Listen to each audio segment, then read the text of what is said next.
नमस्कार दोस्तों, स्वागत है आप सभी का हमारे YouTube चैनल आलोक ज्ञान गंगा में। मित्रों, हम हाजिर हैं विश्वास का बंधन का 5वां भाग लेकर के। अगर आपने इस कहानी के पहले भागों को अभी तक आपने नहीं देखा है तो डिस्क्रिप्शन में मैंने उसका लिंक दे दिया है। इस भाग को देखने से पहले कहानी को पूरा समझने के लिए इसके पहले के भागों को अवश्य देखें। तो चलिए मित्रों, देर ना करते हुए कहानी को शुरू करते हैं। इधर आज सुबोध के घर पर जश्न का माहौल था। वहाँ काम करने वाले नौकरों ने पूरे घर को रंग बिरंगे गुब्बारों से सजा दिया था। उस बड़े से घर में हर तरफ खिलौने और चॉकलेट के पैकेट्स रखे हुए थे। विभा और सुबोध खुशी से घर के हाल में सोफे पर बैठे हुए थे। नन्हा और नादान रोशन वहीं बैठा रो रो करके अभी चुप ही हुआ था। वो हर तरफ ऑटोमेटिक खिलौने को चलते बोलते देख करके कुछ बहलने लगा था। तभी सुबोध ने एक नौकर के तरफ कुछ इशारा किया था। वो ट्रॉली ले करके विभा के पास आया था। मेरा बेटा, लो खा लो, मैंने तेरे लिए खीर बनाई है, तुम खा करके देखो सोना, ये बहुत टेस्टी है। विभा ने कटोरी ले करके रोशन को अपने हाथों से खिलाना चाहा था, पर उसने कटोरी विभा के हाथों से ले करके फेंक दिया और जोर जोर से चीखने लगा था। नहीं खाना, मामी ते पाथदाना है, नहीं खाना, मम्मी के पास जाना है, रोते हुए वो अपनी तोतली आवाज में बोल रहा था। अब सुबह से शाम होने लगी थी। वो कुछ देर तो सुबोध और विभा के साथ खूब खेला था। खिलौने और चॉकलेट पा करके वो बेतहाशा खुश हुआ था, पर ज्यों-ज्यों समय बीता वो अपनी माँ और दादी को खोजने लगा था। कुछ बिस्किट और चिप्स खा करके वो थोड़ा देर बहला, पर फिर से घर ले जाने की जिद पर अड़ गया था। विभा परेशान हो गई थी। सुबोध ने भी इस स्थिति के बारे में सोचा ही नहीं था। वो दोनों सोच रहे थे कि बच्चा है, खिलौने और चॉकलेट के बीच सबको भूल जाएगा, पर वो अब 2.5 साल का होने वाला था, अपने सारे लोगों को पहचानता था और अब उन दो अनजानों के बीच से वापस अपने घर जाना चाहता था। वो दोनों ही उसे मना मना करके थक गए थे। साहब जी, राज बाबा को टीवी पर कार्टून दिखाइए ना, शायद ये चुप हो जाएं। उन दोनों के लिए कॉफी लेकर के आई रोजी ने धीरे से कहा था। वो उनकी नौकरानी थी। रोशन को घर लाने के बाद सुबोध ने सारे नौकरों को एकत्र करके बताया था कि ये उन दोनों का बेटा राज है। अभी रोशन को रोते देख करके रोजी ने डरते हुए सलाह दी थी, क्योंकि विभा को नौकरों से सीधे मुंह बात करना पसंद नहीं था। तुम अपना काम करो, ये कॉफी टेबल पर रखो और यहाँ से जाओ। आखिर विभा बिफर ही पड़ी थी। वो ट्रे रख करके सर झुकाए बाहर निकल गई थी। सुबोध, जरा टीवी ऑन करके कार्टून चैनल लगाओ तो, वो रोशन को गोद में उठाते हुए बोली थी। बेचारा बच्चा अपनी माँ को याद करके रो रो करके हिचकी ले रहा था। सुबोध ने टीवी चलाई थी। छोटे बड़े उल्टे सीधे मुंह वाले कार्टून और जोकरों जैसी आवाज को सुन करके रोशन धीरे धीरे चुप होने लगा था। उन दोनों के चेहरे खिल उठे थे। ले मेरा बच्चा, थोड़ी सी खीर खा ले, फिर हम गाड़ी पर घूमने चलेंगे। अब सुबोध ने खुद से उसे खिलाने की कोशिश की थी। वो तो बच्चा था और अब भूख से बेहाल हो चुका था। उसने टीवी देखते हुए सुबोध की ओर देखा, फिर उसके हाथ से खीर की कटोरी लेकर के खुद ही चम्मच पकड़ करके खाने की कोशिश करने लगा था। विभा उसे खिलाने आगे बढ़ी थी, पर सुबोध ने रोक दिया था। अब वो खाते हुए टीवी देखने में मगन हो चुका था।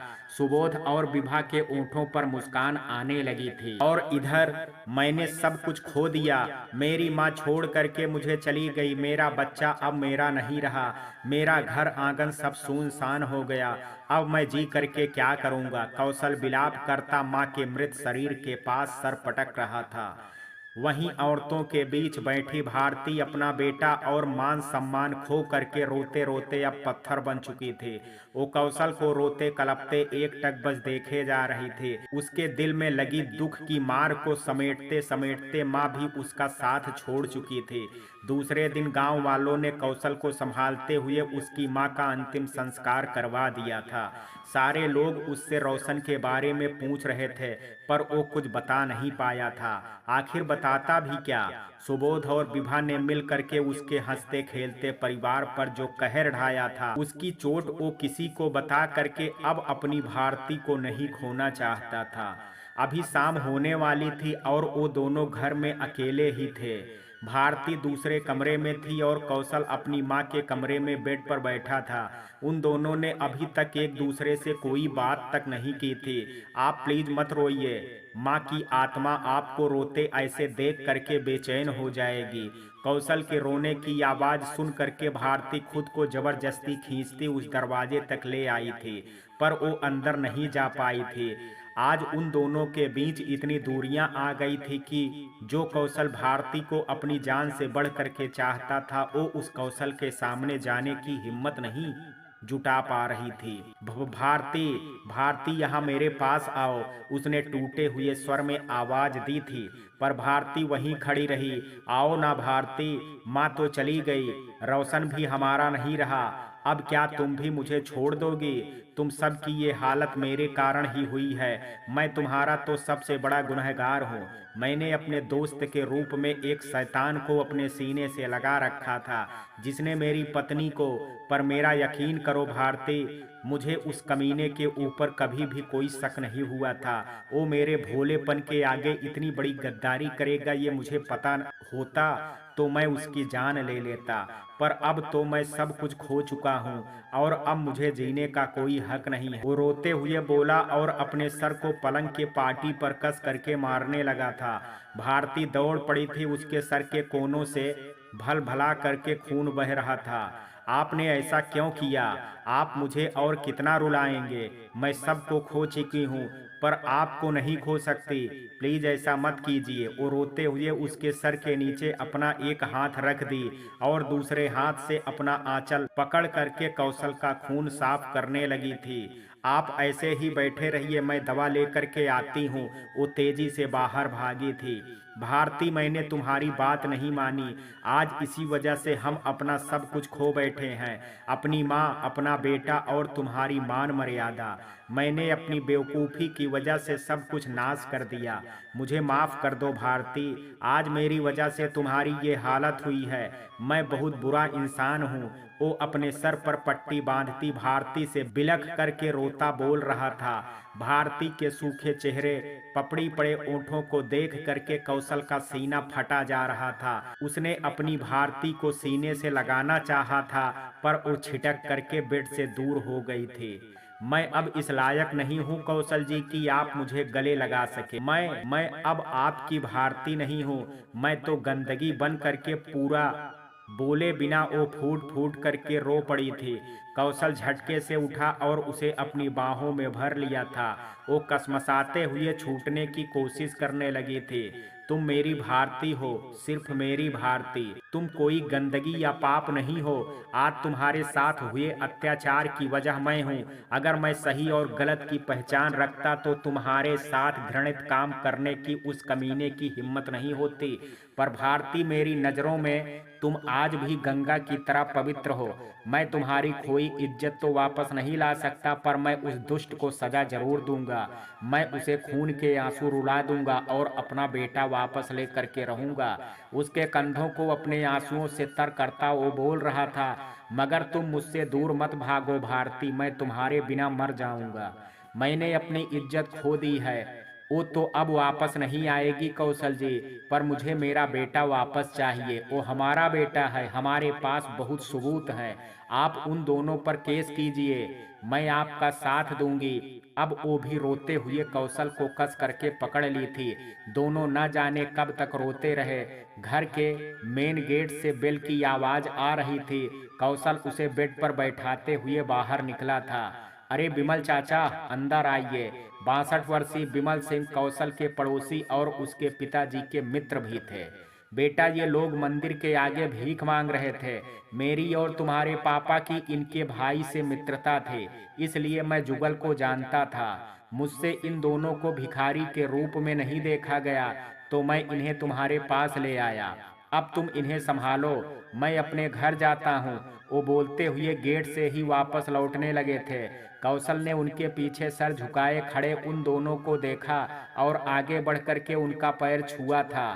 चाचा जी, चाची, आप लोग मुझे अपना नहीं समझते हैं, ये आपका ही घर है, आप लोग अंदर आइए। कौशल उनका हाथ पकड़े अंदर ले चला था। वो दोनों सर झुकाए अपने हाथ में एक छोटा सा झोला लिए निस्तेज कदमों से चल रहे थे। चाची भी पीछे पीछे धीरे धीरे आने लगी थी। चाचा जी, चाची, आप दोनों। भारती उन दोनों को देखते ही दौड़ करके पास पहुंची थी। उन दोनों का शरीर सूख करके कांटा हो गया था। ऐसा लग रहा था मानो बहुत दिनों से उन्हें खाना नहीं मिला हो। भारती बेटी, हम दोनों को माफ कर दो। हमने जितना तुम्हारे साथ गलत किया उसका बदला हमारे बेटों ने हमें घर से निकाल करके ले लिया।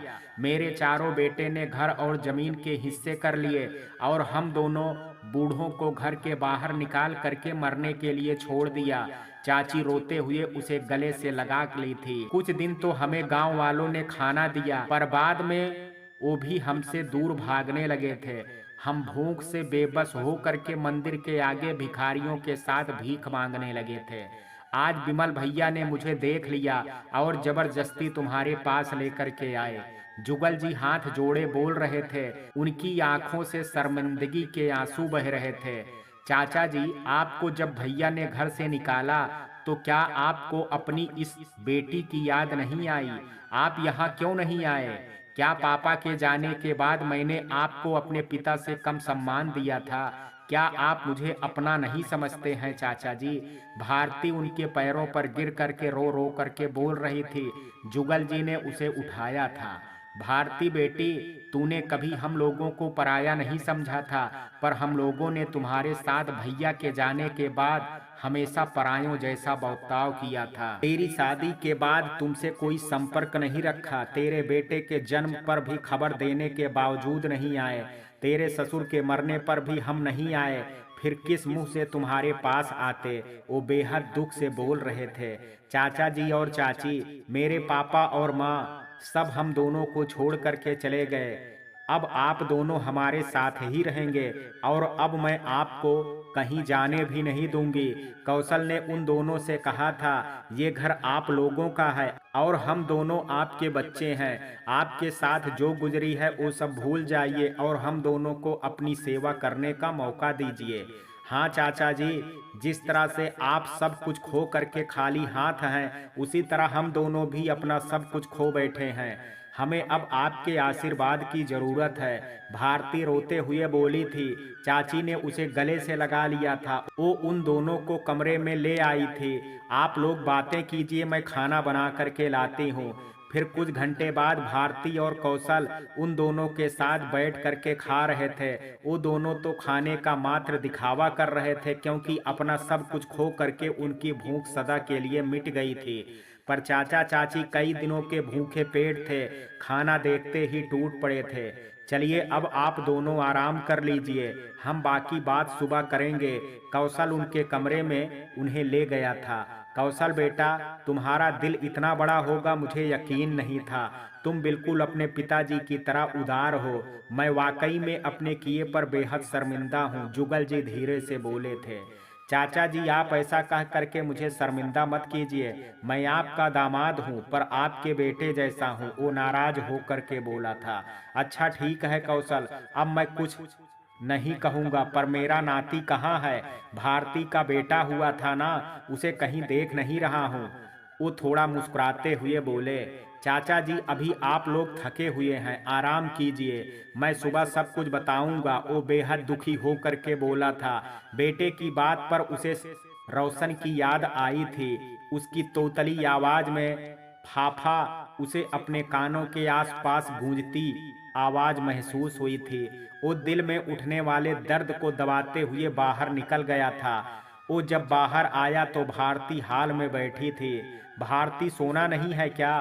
कौशल उसके आंखों से बहते आंसुओं की धारा देख करके तड़प उठा था। चलो भारती, रात बहुत हो गई है, अब सो जाओ, सुबह चौथा दिन है, माँ का कर्म होना है, हमें जल्दी उठना होगा। आप जाइए कौशल जी, मैं यहीं रहूंगी। वैसे भी मुझे अब नींद नहीं आती है, मैं सुबह सारा इंतजाम कर दूंगी। आहिस्ते से उसका हाथ छुड़ाते हुए वो वापस बैठ गई थी। भारती, ऐसा मत करो, मैं तुम्हें एक बार अकेला छोड़ करके बर्बाद कर बैठा हूँ, अब तुम्हें कभी अकेला नहीं छोड़ूंगा। उसका हाथ पकड़ करके वो कमरे में ले आया था। भारती उस रात के बाद आज तक अपने कमरे में नहीं जा पाई थी। किसी भी काम की जरूरत होती तो बगल वाली चमेली को बुला करके मंगवाते थे। उस कमरे में पैर रखते ही उसे अपने साथ हुई ज्यादती याद आने लगी थी। वो चिल्ला करके बाहर भागने लगी थी, पर कौशल के पकड़े हाथों ने उसे रोका था। मुझे बाहर ले चलिए, वो मेरे कपड़े फाड़ रहा है, प्लीज मुझे बाहर ले चलिए ना। कौशल जी, मुझे बचा लीजिए, प्लीज माँ जी मुझे बचा लीजिए, वो चिल्लाती हुई कौशल से कहने लगी थी। वो अपनी भारती को ऐसे तड़पता देख करके रो पड़ा था। उसने अपनी बाहों में भारती को भींच लिया था। उसे पुचकारते हुए वो माँ के कमरे में ले आया था। भारती, सो जाओ, मैं यही हूँ तुम्हारे पास। उसे बेड पर लेटा करके वो भी लेट गया था। भारती उसका हाथ पकड़े सुबक रही थी। वो उसके माथे को धीरे धीरे सहलाने लगा था। कुछ देर के बाद वो रोते रोते नींद में चली गई थी। कौशल उसके माथे पर उलझ आए बालों को समेट करके कानों के पीछे लगाने लगा था। भारती का पूरा चेहरा आंसुओं से तर था। कौशल सूनी आंखों से उसे निहारने लगा था। मैं अपनी उस भारती को जानता था जो हमेशा खिलखिला करके हंसा करती थी। ये भारती मेरी भारती से बिल्कुल अलग हो चुकी है। मैंने उसे धोखेबाज पर भरोसा करके तुम्हें खो दिया भारती। तुम्हें बेकसूर ही सजा भुगतने के लिए अकेला छोड़ दिया हमने हमारी जिंदगी को अनमोल हीरा भी खो दिया। ना जाने मेरे बच्चे ने खाना भी खाया होगा कि नहीं। उसे तो अपनी दादी की लोरी सुने बिना नींद नहीं आती। अपनी माँ को याद करके मेरा बच्चा तड़प रहा होगा। अपने आंसू पोंछते हुए वो कठोर होने लगा था। बस एक बार माँ का श्राद्ध हो जाए, फिर मैं पुलिस स्टेशन जा करके सारी रिपोर्ट लिखवाऊंगा और तुम्हें जेल भिजवा करके रहूंगा सुबोध। मेरी भारती के साथ किए गए अत्याचार का बदला और तुझसे अपना बेटा वापस लेकर के रहूंगा। अपने सोच में डूबा वो धीरे धीरे नींद की गहराइयों में उतर गया था। दूसरे दिन भारती ने सास के श्राद्ध कर्म का काम चाची और चमोली की मदद से निपटाया था। रात में सबके जाने के बाद जुगल जी ने फिर से बच्चे की चर्चा उठा दी। अब कौशल ने भारी मन से उन दोनों को सारी बातें बता दी थी। वो दोनों अपने नाती के खोने और अपनी भतीजी की दुर्दशा पर रोने लगे थे। भारती अपने दुख पर रो रो करके बेहाल हुए जा रही थी। चाची ने उसे अपनी गोद में समेट लिया था। दूसरे दिन से सारे कर्म कांड करते हुए 13वीं की क्रिया भी पूरी हो गई थी। कौशल ने सारे गांव में शांति भोज करवाया था। सबके जाने के बाद चाचा चाची के पास बैठ करके उसने भारती से वादा किया कि वो उसका बेटा वापस ला करके देगा। भारती दुख से मुस्कुरा पड़ी थी। इधर, रुको, कहाँ घुसे चले आ रहे हो, कौन हो तुम? गेट कीपर ने कौशल को अंदर जाने से रोकते हुए कहा था। वो आज शहर में स्थित सुबोध के घर पर आ पहुंचा था। रमन, क्या तुम मुझे नहीं जानते हो? मैं कौशल हूँ, तुम्हारे साहब का उनका दोस्त। बात पूरी बोलते बोलते वो रुक गया था। उसे अपने शब्दों से नफरत हुई थी। कौन? कौशल, मैं तुम्हें नहीं जानता, उसने टेढ़ी आवाज में इनकार करते हुए कहा था। हमारे साहब को तो पूरा शहर जानता है, तो क्या सबको अंदर घुसने दूं? तुम भागो यहाँ से। रमन, प्लीज एक बार सुबोध से बोलो ना कि कौशल आया है, प्लीज भाई, बस एक बार, वो गिड़गिड़ाते हुए बोला था। रमन ने उसे घूर करके देखा था। उसे सख्त आदेश मिला था कि कौशल को गेट के अंदर नहीं जाने दिया जाए, पर वो जानता था कि वो उसके मालिक का जिगरी दोस्त रह चुका है। ना जाने साहब को क्या हुआ जो वो ऐसा आदेश दिए हैं। उसे कौशल पर तरस आ गया था। देख भाई, मैं तुझे अंदर नहीं जाने दे सकता, मेरी नौकरी खतरे में पड़ जाएगी, और तू अंदर जा करके करेगा भी क्या? साहब जी और मैडम अपने बच्चे को लेकर के मार्केट गए हुए हैं। वो उस पर तरस खाते हुए बोला था।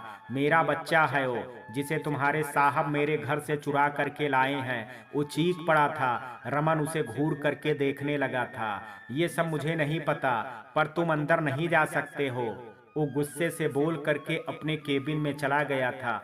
कौशल वहीं गेट के बाहर बैठ गया था। वो बीते दिनों को याद करने लगा था जब वो और सुबोध इस घर के अंदर बातचीत करते थे और बात बात पर ठहाके लगाया करते थे। इसी बीच शाम हो गई थी। वो भूखा प्यासा वहीं बैठा रहा। रमन को अंदर से उसे देख करके तरस आ रहा था, पर वो अपनी नौकरी को खतरे में नहीं डाल सकता था। शाम में गाड़ी के हार्न पर रमन दरवाजा खोलने लगा था। कौशल दौड़ करके अंदर घुसने लगा था, पर रमन ने उसे पकड़ लिया था। कमीने, मेरे बेटे को चुरा करके मस्ती कर रहा है, तुझे तो मैं मार डालूंगा। वो चिल्ला करके खुद को रमन की पकड़ से आजाद कराने की कोशिश करने लगा था। सुबोध गाड़ी खोल करके उतरा और विभा को सोए हुए रोशन को अंदर ले जाने का इशारा किया था। बांझ औरत, खुद तो जिंदा बच्चा नहीं जन्म दे पाई, अब मेरे बच्चे पर झूठी ममता दिखा रही हो। छोड़ो मेरे बच्चे को। रोशन, रोशन, तेरा पापा आया है बेटा, मेरे पास आ बेटा मेरा, मेरे पास आ मेरा बच्चा। विभा को कोसते हुए वो रोशन को आवाज देने लगा था। विभा अपने लिए बांझ शब्द सुन करके गुस्से से तमतमा उठी। रोशन को नींद में कुनमुनाने के कारण वो तेजी से अंदर चली गई थी। सोनू, राजा, मिराज, सुमन, इधर आओ। घर के अंदर घुस करके गुस्से से वो चिल्लाने लगी थी। जी जी मैडम, आ गए। सब डर से घबरा करके भागे थे। तुम सब बाहर जाओ और उस पागल आदमी को पकड़ करके गेट रूम से बाहर ले जाओ। उसके हाथ पैर बांध करके रखना, मैं राज को सुला करके आ रही हूँ। ठीक है मैडम। सब बाहर भागे थे। कौशल खुद को रमन से छुड़ा करके उसे गिरा चुका था और अब सुबोध को पकड़ करके मुक्कों से मारे जा रहा था। वो खुद को बचाने की कोशिश से फर्श पर गिर गया था। पकड़ो साले को, हमारे साहब पर हाथ उठाता है, इसकी तो हाथ तोड़ देंगे हम। वो चारों उस पर टूट पड़े थे। कई लात मुक्कों मारने के बाद सुबोध ने खुद को झाड़ते हुए उन चारों को रोका था। इसे उठा करके बीच सड़क पर फेंक दो, नफरत से उस पर थूकता सुबोध बोला था। साहब, मैडम ने इसे गेस्ट रूम में ले जा करके बांधने को कहा है, सोनू ने धीरे से कहा था। सुबोध समझ गया कि विभा को बांझ शब्द पर गुस्सा आ गया है। वो इशारे से उसे ले जाने को बोला था। कौसर बेदर्दी से मार के चोट से बेहोश हो चुका था। वो चारों उसे घसीटते हुए अंदर ले जाने लगे थे। सुबोध उठा और अंदर चल पड़ा था। इधर आंखें खोलो मेरे दोस्त, रात में खा पी करके वो दोनों उसके पास आए थे। सुबोध ने उसके चेहरे पर गिलास भर करके पानी फेंका था, जिससे कौशल की बेहोशी टूट गई थी। कमीने, दोस्ती का मतलब समझता है? ऐसी होती है दोस्ती। जिसने तुझ पर आंख बंद करके विश्वास किया, तूने उसका ही घर लूट लिया। तू दोस्त नहीं, आस्तीन का सांप है, सांप। तूने मेरी खुशियां लूट ली। अरे मैंने क्या बिगाड़ा था तेरा? तुझे भगवान के फैसले से भी डर नहीं लगा? देख लेना, वो जब तुम दोनों को सजा देगा ना, तो तुम्हारी सारी हंसी हवा बन करके उड़ जाएगी। वो दहाड़ते हुए बोला था। अपने सामने विभा और सुबोध को हंसते हुए देख करके कौशल चिल्लाने लगा था, पर उसके दोनों हाथ पैर कुर्सी से कस करके बंधे थे। उसके पूरे शरीर पर चोटों के निशान पड़ चुके थे। कहीं कहीं से कपड़े के साथ खून भी निकल रहा था। वो खुद को हिला भी नहीं पा रहा था। सी, धीरे बोलो देवर जी, मेरा लाडला सो रहा है। विभा ओंठों पर उंगली रख करके उसे चुप रहने का इशारा करते हुए मुस्कुराई थी। वो क्या है ना कि मेरा बच्चा आज डिज्नी में बहुत मस्ती करके थक गया है, वरना अभी उसके खेलने का टाइम है। वो मेरा बच्चा है। दुष्ट औरत, तुम दोनों एक नंबर के नीच और गिरे हुए इंसान हो। शायद इसी कारण भगवान ने तुम्हारे बच्चे को जन्म लेने से पहले ही मार दिया। वो भी तुम्हारे जैसे कमीनों के घर बच्चा नहीं भेजना चाहते थे। वो बेहद ही हिकारत से उन दोनों से बोला था। विभा के चेहरे पर गुस्से की एक तेज लहर आई थी, पर वो खुद को शांत करके अपने ओंठों पर जहरीली मुस्कान ले आई थी। छोड़ो ना देवर जी, भगवान ने क्या किया है क्या नहीं, इसे दिखा करके तुम क्या करोगे? तुम तो ये देखो कि मैंने क्या किया है। वो पागलों की तरह ठहाके लगाने लगी थी। तुम्हारे अनुसार मैं बांझ हूँ, मगर देखो आज मेरा बेटा तो मेरे पास है। पर तुम ये बताओ कि क्या अब तुम्हारे पास कुछ बचा है? वो टेबल पर रखे लैपटॉप को ऑन करती हुई बोली थी, मैं तुम दोनों को जेल की सलाखों के पीछे ले जाऊंगा और तुमसे अपना बेटा छीन करके रहूंगा। विभा ने कहा, ना कि वो हमारा बच्चा है। सुबोध उसके फट चुके कॉलर पर झपटते हुए उसे थप्पड़ मारने लगा था। और क्या कहा, तूने हमें जेल भेजेगा? मैंने कहा था ना कि तुझसे कि तेरी प्यारी बीबी की पूरी फिल्म मेरे पास है, जिसे मैं वायरल कर दूंगा। शायद ये बात तू भूल चुका है। छोड़ो ना बेबी, तुम गुस्सा करके अपना खून क्यों जला रहे हो? आओ हम दोनों दिलों में आग सुलझाने वाली एक रोमांटिक फिल्म देखते हैं। विभा सुबोध का हाथ पकड़ करके सोफे पर पसर गई थी। तुम भी देखो देवर जी, तुम्हें भी मजा आ जाएगा। मुझे तो लगता है तुम यही देखने के लिए यहाँ आए हो। चलो फिर शुरू करते हैं। वो लैपटॉप को ऑन करके दीवार पर लगे होम थिएटर से कनेक्ट कर देता था। नहीं नहीं, बंद करो इसे, मैं नहीं देख सकता, बंद करो। कौशल स्क्रीन पर देखते ही गला फाड़ करके चिल्ला पड़ा था। वो फिल्म भारती के साथ किए गए अत्याचार की कहानी थी। सुबोध हंसते हुए भारती को पकड़ करके बिस्तर पर धकेल रहा था। वो रो करके मिन्नतें कर रही थी, पर वो दरिंदों की तरह उस पर टूट पड़ा था। कौशल की तड़प देख करके सुबोध और विभा के चेहरे पर कुटिल मुस्कान फैल गई थी। मजा आ रहा है ना दोस्त?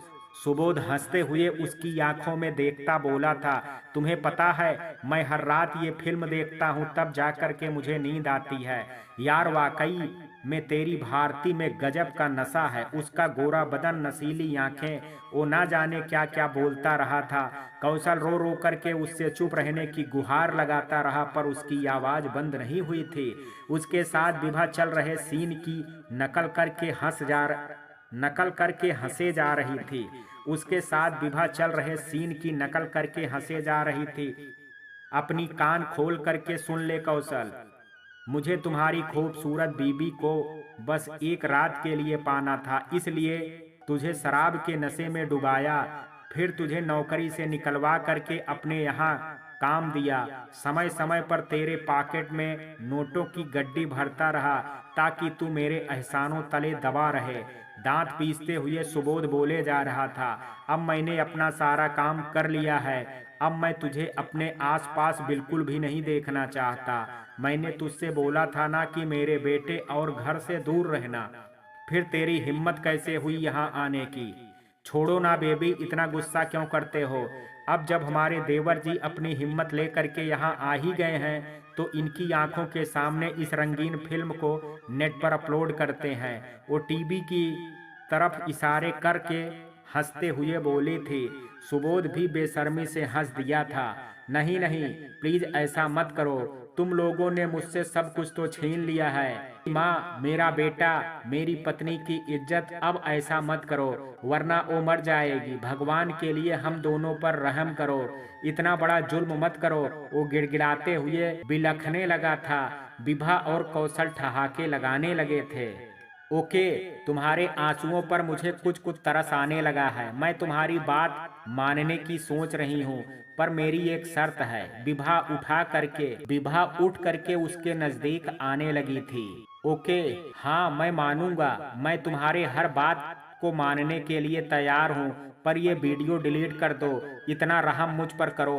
वो हार मानते हुए बोला था, ये रहम नहीं, शर्त है। मैंने रहम करने का कोई ठेका नहीं ले रखा है, जो तुम पर कर दूंगी। वो गुस्से से चीख पड़ी थी। कौशल बेबसी से उसे देख करके रोता रहा था। मेरी शर्त ये है कि ये वीडियो डिलीट नहीं होगा, ये हमारे पास सुरक्षित रहेगा, और तुम्हें इस लेटर पर साइन करना होगा। अगर तुम्हें मंजूर है तो ठीक है, वरना तुम तो वैसे भी हमारा कुछ नहीं बिगाड़ पाओगे। मैं जब चाहूँ तुम्हारी बीबी की इज्जत सरेआम कर सकती हूँ, फिर उसके मरने के बाद तुम्हें भी सुसाइड करना पड़ेगा। इसलिए सोच विचार करके मुझे जवाब दो। वो उसके गोद में एक लेटर पैड रखती हुई बोली थी, मैं कौशल चौहान वचन देता हूँ कि आज के बाद कभी रोशन को अपना बेटा नहीं कहूँगा, और ना ही सुबोध और विभा के आसपास फटकूंगा। अगर मैं ऐसा करता हूँ तो इन्हें हक है कि ये मेरे खिलाफ कानूनी कार्रवाई करें। वो मन ही मन पैड पर लिखे शब्दों को पढ़ करके रो पड़ा था। यदि वो इस पर साइन करता तो आज के बाद अपने बेटे को पाने की हर उम्मीद खत्म हो जाती। और अगर नहीं करता तो भारती सरेआम बेइज्जत हो जाती। उसके पास साइन करने के अलावा कोई चारा नहीं था। पढ़ लिया, अब बोलो, इन पर साइन करोगे ना? वो अपने बालों के लटों से खेलते हुए बोली थी। कौशल ने एक नजर कातर दृष्टि से उसे देखा था और सर झुका लिया था। मुन्ना, सुबोध ने मुस्कुरा करके आवाज लगाई थी। वो तुरंत दौड़ा आया था। इसके हाथ पैर खोलो, ये लो पेन, जल्दी साइन करो। विभा ने उसके हाथों में थमाई थी पेन। कौशल पेन थामे फूट फूट करके रोने लगा था। इस पर साइन कर दो। वो भारती की उम्मीद को तोड़ देने वाला था। आज के बाद उन दोनों का अपने बेटे से कोई नाता नहीं रह जाता। वो सोच में डूबा रोए जा रहा था। जल्दी साइन करो, मेरे पास इतना समय नहीं है, मेरा बेटा जाग जाएगा। विभा गुस्से से गरजी थे। कौशल ने कांपते हाथों से अपने और भारती के अरमानों की मौत वाले पेपर पर साइन कर दिया और जोर जोर से रोने लगा था। आज के बाद सब कुछ भूल करके अपनी नई जिंदगी की शुरुआत करो कौशल, और कभी अपने दिए वादे को भूलने की कोशिश मत करना, वरना अंजाम बहुत बुरा होगा। पर तुम रो क्यों रहे हो? तुम्हारी पत्नी तो फिर से माँ बनने वाली है। कुछ दिन की ही तो बात है, तुम तो फिर से पापा बन जाओगे। सुबोध बेदर्दी से हंसता बोला था। क्या भारती माँ बनने वाली है? तुम्हें किसने बताया? वो रोना भूल करके सुबोध को देखने लगा था। तुम बाहर जाओ मुन्ना, नौकर से बोल करके सुबोध कुटिलता से हंसने लगा था। अरे उसी रात, जिस रात मैंने तुम्हारी पत्नी को अपना बनाया था, वो बेचारी मुझसे बहुत मिन्नतें कर रही थी, मुझे छोड़ दो, मैं माँ बनने वाली हूँ। पर मैं अपनी ख्वाहिश को अधूरा कैसे छोड़ता। इतने इंतजार के बाद वो रात आई जिसका मुझे भारती को पहली बार देखने के बाद ही इंतजार शुरू हुआ था। तुम्हें याद है कौशल, जिस दिन मैंने पहली बार तुम्हें और भारती को सिनेमा हॉल के बाहर टिकट काउंटर पर देखा था, उसी दिन से मैं तेरी खूबसूरत पत्नी को पाने के सपने देखने लगा था। तू जब भी उसके पास जाता या उसके बारे में मुझे कुछ बताता, मेरा दिल जल उठता था। उसे पाना मेरा मकसद बनता जा रहा था। पर अपने बच्चे को खोने के बाद और विभा के वापस मां नहीं बनने की खबर सुन करके हमने तुम्हारे रोशन को अपना राज बनाने की साजिश रच ली और आज पूरी तरह सफल भी हो गए हैं। तुम सच में बहुत नीच इंसान हो सुबोध। कॉलेज में जब भी कोई तुम्हारे बारे में कुछ गलत बताता तो मैं विश्वास नहीं करता था, पर आज मुझे खुद से नफरत हो रही है कि मैंने क्यों नहीं उन सब की बातों पर यकीन किया। मेरी भारती भी हमेशा तुम्हारे बारे में बिल्कुल सही अंदाजा लगाती थी। वो हमेशा मुझसे तुम्हारे गलत होने की बात कहते थे, पर कॉलेज की तरह मैंने उसकी बात भी इग्नोर कर दी थी। अपने अंधविश्वास का मुझे ये सिला मिलेगा, मैंने कभी नहीं सोचा था। मैं भगवान से प्रार्थना करता हूँ कि वो तुम जैसा जहरीला दोस्त किसी को ना दे। कौशल अपने सर के बाल नोचते हुए बोला था। अपनी जुबान संभाल करके बात करो कौशल। देखो, मैंने अपने नौकर को बाहर भेज करके बाहरी लोगों नजरों से तुम्हारी पत्नी की इज्जत रख ली है। अब तुम अपने घर जाओ और अपनी पत्नी के साथ एक नए जीवन की शुरुआत करो। अगर तुमने मुझसे टक्कर लेने की कोशिश की ना कौशल, तो जो भी मुझ में इंसानियत बची है मैं वो सब भूल जाऊंगा और तुम्हारी आंखों के आगे तुम्हारी पत्नी को अपने सारे नौकरों की फौज के आगे फेंक दूंगा और तू कुछ नहीं कर पाएगा। अंतिम बात वो बेहद जहरीले लहजे में बोला था। कौशल अपने शून्य दिमाग में बस सुबोध का जहरीला चेहरा देखे जा रहा था। इतनी बड़ी खुशी की बात उसे जिस स्थिति में पता चली थी, वो ना तो हंस पा रहा था और ना ही रो पा रहा था। उसे भारती का उस दिन हिचकते हुए कुछ कहते कहते रुक जाना याद आया था। शायद वो सरप्राइज देना चाहते थे। वो अपने आंसू पोंछने लगा था। चलो अब जाओ यहाँ से, और ये लो 10 लाख का चेक। तुमने जो मेरा काम किया है उसके बदले दे रहा हूँ। सुबोध उसके पॉकेट में जबरन पेपर डालते हुए बोला, आज के बाद भूल करके भी इधर आने की गलती मत करना। सुबोध, मैं चला जाऊंगा, बस एक बार मुझे रोशन को देख लेने दो, बस एक बार। मैंने लिख करके दिया है ना, मैं आज के बाद यहाँ कभी नहीं आऊँगा, पर अभी मुझे एक बार बस उसे देखने दो। वो मुड़ते हुए उसका पैर पकड़ करके गिड़गिड़ाने लगा था। सुबोध ने गुस्से से कस करके अपना दांत भींच लिए था। उसका दिल कर रहा था कौशल को जान से मार दे। इतना कुछ समझाने के बाद भी उसका रोशन को देखने की जिद करना उससे बर्दाश्त नहीं हो रहा था। पर विभा ने उसे शांत रहने का इशारा किया था। वो कौशल को अपने पीछे आने का इशारा करते हुए बाहर निकली थी। फिर विभा सीढ़ियों से चढ़ करके अपने कमरे के गेट पर पहुंची थी। कौशल पीछे ही खड़ा था। लो देख लो, वो रहा बच्चा, पर वो मेरा बेटा राज है। कौशल अंदर जाना चाहता था पर विभा गेट पर हाथ अड़ाए खड़ी थी। कौशल रो पड़ा था। वो रोशन को आवाज देना चाहता था पर पीछे से आते सुबोध ने उसका मुंह दबा दिया था। 2 मिनट तक वहीं से रोशन को देखने के बाद सुबोध उसे खींचता नीचे ले आया था। मुन्ना, राजा, मिराज, यहाँ आओ, इसे ले जाओ और गेट के बाहर फेंक दो। यदि आज के बाद ये हमारे घर के आसपास नजर आए तो इसे पकड़ करके रखना। मैं इसकी सुंदर बीबी तुम लोगों को इनाम में ला करके दे दूंगा। वो हंसते हुए निहायत ही बेशर्मी से उन सब से बोलता कौशल को देखने लगा था। वो तीनों भी ठठा करके हंसने लगे थे और उसे धकेलते हुए बाहर ले जाने लगे। विभा फ्लोर की रेलिंग से जीत भरी मुस्कान लगा रही थी। कौशल के कानों में सबकी बेशर्मी हंसी एक साथ पिघले गर्म शीशे की तरह उतर रही थी। उस शर्म से सर झुकाए चल रहा था। रात के लगभग 12:30 बजे के आसपास का समय हो गया था। उन तीनों ने मेन गेट खोला और कौशल को कंधों से पकड़ करके बाहर धकेल दिया था। चल भाग यहाँ से, अब यहाँ आने की कोशिश मत करना वरना साहब की बात हमें याद है। कौशल धड़ाम से सड़क पर गिरा था। चोट की एक तेज लहर उसके शरीर के अंदर उठी थी पर उसने मुड़ करके अपने पीछे बंद बड़े से गेट को देखा था। वो दिन में जब यहाँ आ करके खड़ा था तो ढेरों उम्मीद उसके दिल में थी, पर अब उसने पूरी तरह अपने बेटे को खो दिया था। फिर भारती की बची खुची इज्जत को भी खोने की व्यवस्था कर लिया था। वो अब जीना नहीं चाहता था। उसने रोते हुए बीच सड़क पर दौड़ना शुरू कर दिया था पर वो ज्यादा देर खड़ा नहीं रह पाया था। उसका भूखा प्यासा शरीर मार खा करके बुरी तरह से टूट चुका था। उस सड़क के ब्रेकर से टकरा करके एक किनारे गिरता बेहोश हो गया था। इधर भारती के घर में कौशल के साथ रोशन के आने की खुशी में भारती सारी रात जागती रही थी पर कौशल नहीं आया था। सुबह की पहली किरण उगते ही वो कौशल को फोन लगाने लगी पर उसका फोन भी कवरेज एरिया से बाहर बता रहा था। अब भारती का दिल धड़कने लगा था। उसे टेंशन होने लगी थी कि न जाने वहाँ क्या हुआ होगा। भारती, कौशल तो रात में नहीं आए थे ना? जुगल जी ने उठने के बाद पूछा तो वो मायूसी से अपना सर नहीं में हिला दी थी। उसी समय चाची उन दोनों के पास चाय की ट्रे लेकर के आई थी। भारती उदासी से उन्हें देखने लगी थी। ले तू चाय पी ले और बिल्कुल फिक्र नहीं करो, जमाई बाबू हमारे नाती को लेकर के ही आते होंगे।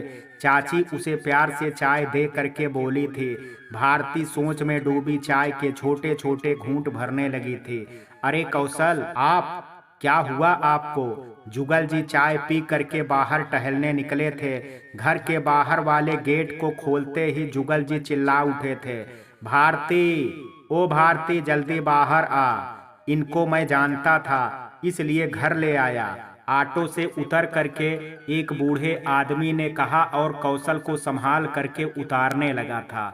कौशल बुरी तरह घायल था। जुगल जी भी दूसरी तरफ से उसे पकड़ करके घर के अंदर लाए और बेड पर लिटा दिए थे। क्या हुआ आपको? ये चोट कैसे लग गई आपको?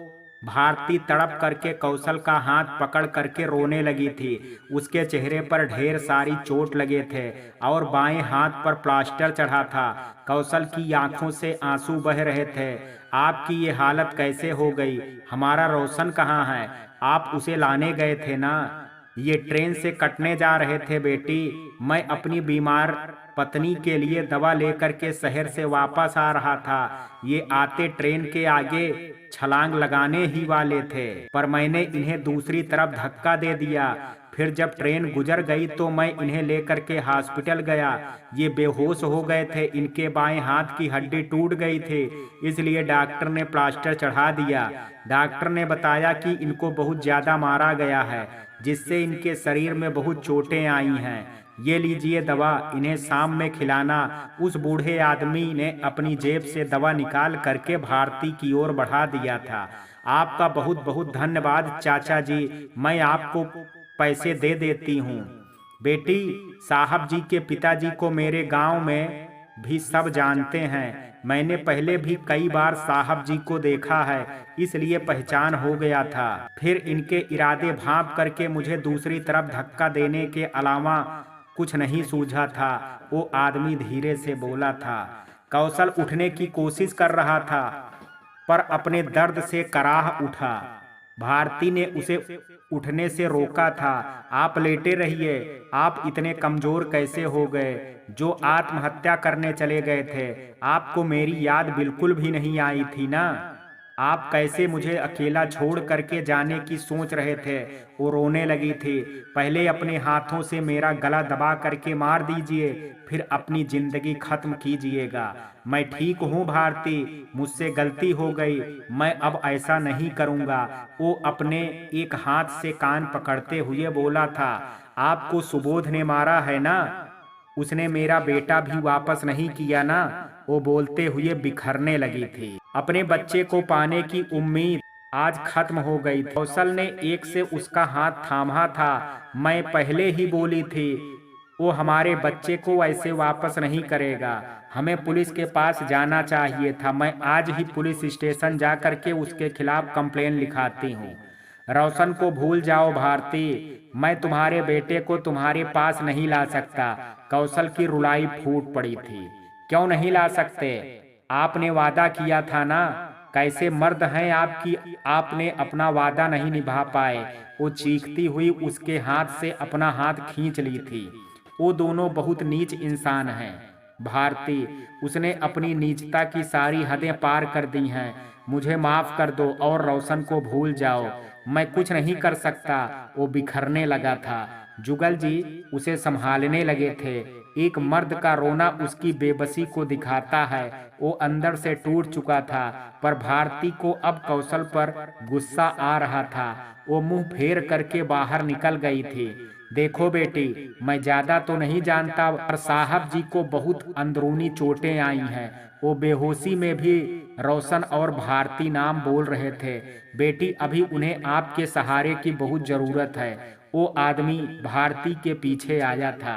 चाचा आप सही हैं। ओह, मुझे तो आपको पैसे देने, रुकिए मैं लेकर के आती हूँ। भारती अपने आंसू पोंछती बोली थी। बेटी, मुझे पैसे नहीं चाहिए। मेरे घर में मात्र हम दो प्राणी हैं, किसी तरह अपना पेट पाल लेते हैं। आप साहब जी का ध्यान रखिए, मैं चलता हूँ। वो बोल करके निकलने लगा था। रुकिए चाचा, आपने इन्हें बचा करके मुझ पर बहुत बड़ा उपकार किया है। मैं आपके लिए कुछ करना चाहती हूँ।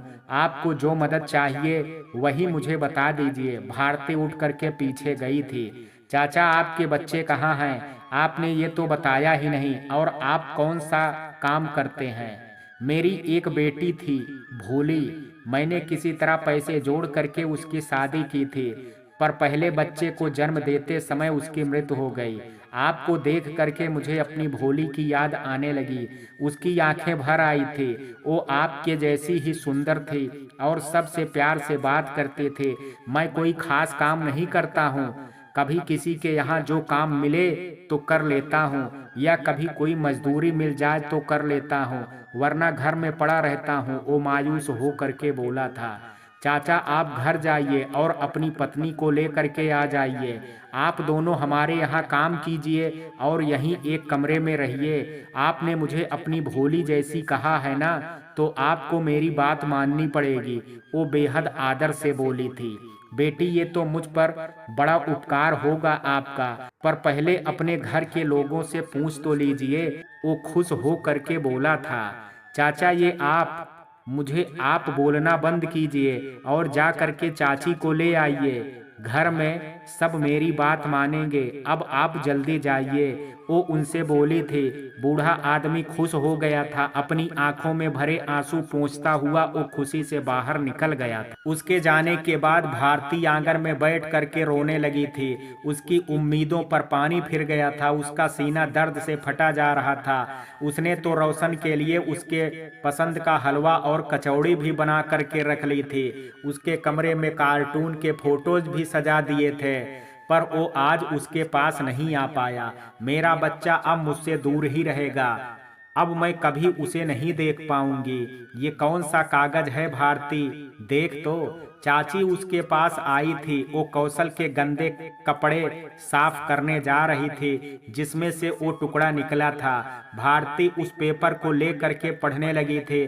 फिर वो दौड़ती कौशल के पास गई थी। वो आंखें बंद किए पड़ा था। भारती को उससे नफरत सी महसूस हुई थी। एक माँ सब कुछ त्याग कर सकती है, पर बात जब अपने बच्चे की आती है तो वो अपने पति से भी लड़ जाती है।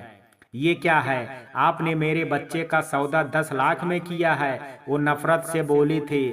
कौशल अपनी आंखों से उसे अचरज से देख रहा था।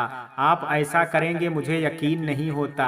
आप एक पिता होकर के अपने बच्चे को दूसरों के हाथों बेच आए हैं और मेरे पास ड्रामा कर रहे हैं। नीच और गिरे हुए वो लोग नहीं हैं, आप हैं। आपको ना मेरा कोई परवाह है और ना ही अपने बच्चे की।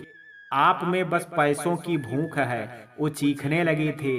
उसे चक्कर आ रहा था। चाची दौड़ती हुई आई थी। भारती अभी बहुत कमजोर थी, ऊपर से वो खाना भी जीने के लायक ही खाती थी। वो गिरने लगी थी और चाची ने उसे पकड़ लिया था। भारती, संभाल अपने आप को, तू गुस्सा मत कर, पहले कौशल जी की बात तो सुन ले। चाची उसे पास के सोफे पर बैठाती बोली थी।